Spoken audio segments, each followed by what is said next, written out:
আসসালামু আলাইকুম রহমতুল্লাহ। বন্ধুরা, আজকে আমি আপনাদেরকে শোনাতে যাচ্ছি আমার জীবনের একটি বাস্তব ঘটনা, একটি মুহূর্ত যা এখনও মনে পড়লে বুক কেঁপে ওঠে। দিনটি ছিল একদম স্বাভাবিক। নদী ছিল শান্ত, এক টুকরো আয়নার মতো স্থির।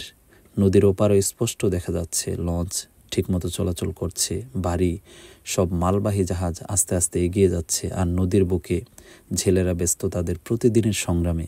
জালের শব্দ, পানির ঢেউ, সব কিছুতেই ছিল এক অনন্য প্রশান্তি। এই মনোরম দৃশ্যগুলো দেখতে দেখতে আমাদের ট্রলার নদীর মাঝখানে পৌঁছে গিয়েছিল।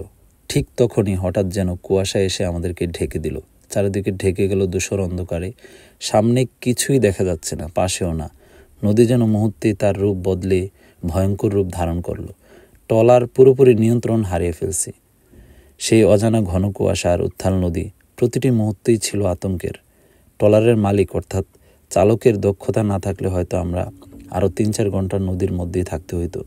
প্রায় ১ ঘন্টা ধরে নদীর মাঝখানে দিকহারা হয়ে ঘুরে ঘুরে অবশেষে একটি চর আমাদের চোখে পড়ল। সেখানে অবশেষে আমরা নেমে পড়লাম। আলহামদুলিল্লাহ, আল্লাহ তাআলার অশেষ মেহেরবানিতে অনেক বড় বিপদ থেকে বেঁচে ফিরলাম।